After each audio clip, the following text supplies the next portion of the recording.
Moses taught the chosen seed something. People of Israel are called the chosen seed. The Israelites are believed to be chosen, were believed to be the chosen seed until until the coming of the Christ. Until the coming of our prophet. Israelites were considered to be the chosen seed from Moses and even during the time of Christ, because even Christ was born in the same land. Christ was also born in the same land as was Moses, but our prophet, he was not born on that land, because this is where they lost their dignity, they lost uh, their significance because of being a chosen seed. Seed, because it's that cult, it's that um, what's it called? What's the word used for it? Mm, people of Israel, that chosen seed. Why does he make use of the word seed? I cannot find the word. Seed is the ethnicity. It's a particular ethnicity, okay? That ethnicity, these Israelites were chosen until our prophet came. And after that, he says, he taught these Israelites, he taught the people of Israel. What do we call people of Israel? What's the word used for them in Quran?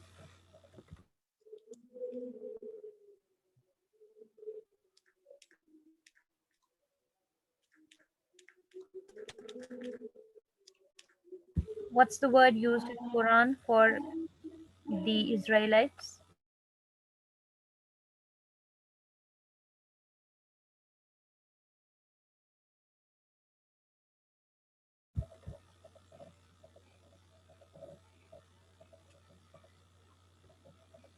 Right, Bani Israel.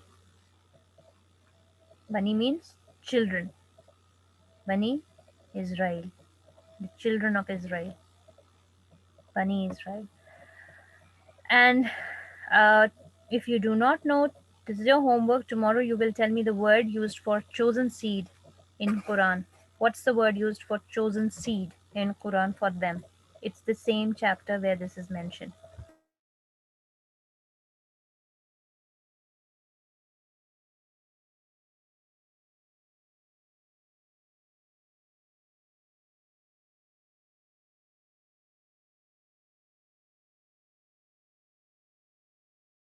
So he taught them something. The next line tells you what is it that he taught them. Who first taught the chosen seed in the beginning how the heavens and earth rose out of chaos. In the beginning, how the heavens and earth rose out of chaos. The references to Old Testament. Old Testament, as I said, is believed to have been written by Moses. And Old Testament, the first chapter of Old Testament is Genesis. Genesis means beginning, beginning of heavens and earth. How Genesis happened, how the creation of earth and heaven took place in 6 days. Creation of earth and heaven took place in 6 days' time, and it was created out of chaos. Chaos is what it initially was. It was only chaos, it was only darkness. And then, with the use of light, genesis of earth and heavens heaven. So this is reference to Old Testament that was revealed to Moses, and it's believed Moses wrote Old Testament. What's ex nihilo?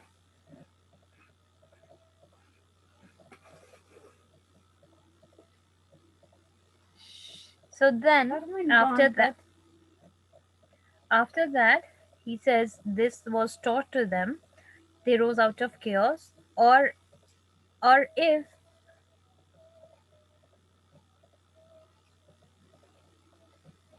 I don't know, the word Hebrew makes use of is chaos. It's the same word, only pronunciation is different, or letters are also different. They say it was created out of chaos.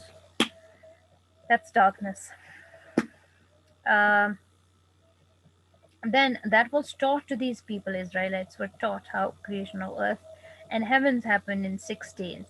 Uh, and then after that, he says, He says to the heavenly muse, "You can come and meet me on these hills like you did meet Moses. Or if not there, you can come and meet me. Or if Zion Hill delight thee more, if you like this hill more, or Silo's brook that flowed fast by the oracle of God." Oracle of God, this God here refers to Christ, where he gave life to a dead man once. So that was also when Holy Spirit helped him, that he was able to give life to a dead man. That event took place near Silo's brook. You can come and meet me there, or if you wish, you can choose Sion Hill. I thence invoke thy aid. Thence is in that place I invoke your aid. Invoke, I call for your help, to help me in my adventurous song. So, beginning is Genesis. Oracle of God is that event of Christ where he gave life to a dead man. Adventurous song, why does he make use of this word song? Because it's a long poem, it's an epic poem. That's why the word used adventurous song. Epics are adventurous too, adventurous poem. That with no middle flight intends to soar. I don't wish to fly by middle flight, means my flight will be one that wishes to soar. I want to fly high as possible, above the Aeonian Mount, which is a very high mountain, above that, while it pursues things unattempted yet in prose or rhyme. While I am writing this song, I am trying to attempt something which has never before been attempted in prose or in rhyme, in poetry or in um, fiction. And chiefly thou, O Spirit. Do you see here something reads like, O Holy Spirit? It's that muse that he was calling for, heavenly muse, and the other name he uses for it, Gabriel, is O Spirit. And chiefly thou, O Spirit, that dost prefer before all temples the upright heart and pure. What are your temples? You prefer before all other temples. What is the temple that you look for, where you will reside? Temples are the places where gods and goddesses are believed to reside. Temple, places of worship where gods reside. Uh, I will in the next session we can pick up the topic.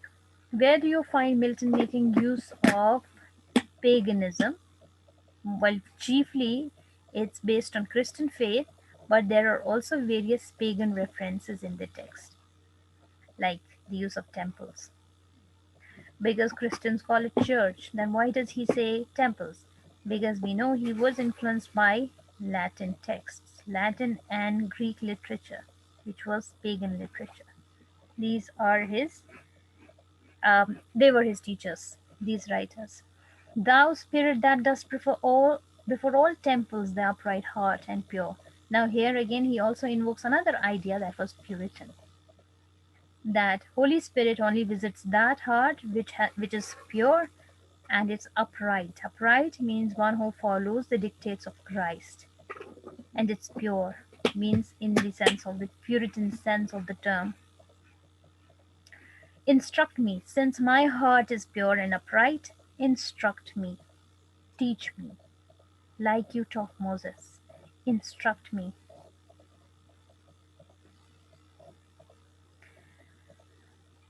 Instruct me, for thou knowest, thou from the first wast present, and with mighty wings outspread, thou like sattest brooding on the vast abyss. This vast abyss again is chaos. He says, you are the one who sat on that vast abyss to give it life, to make it into heavens and earth.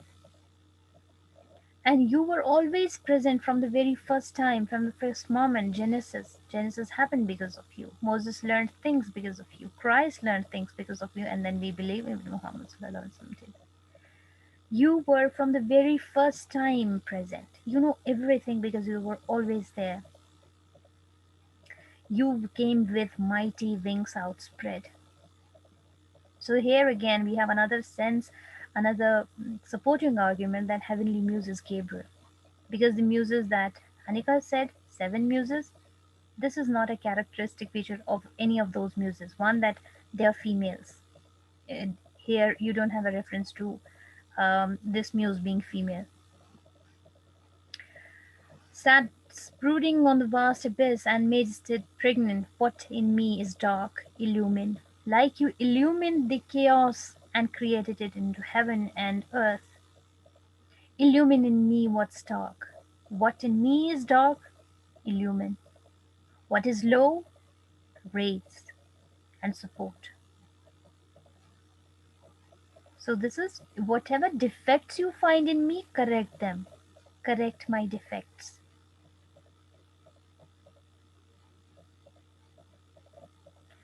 That, so that here means so that to the height of this great argument I may assert eternal providence and justify the ways of God to men. So that I can assert the argument of Christ. So that I can assert the argument of Christ. Why is man in pain? And also justify the ways of God to men. What God does to you is the best thing He can do, and it's justified because God is just. Any questions? The next thing you have to do about this is that you will learn these lines by heart. I'll take questions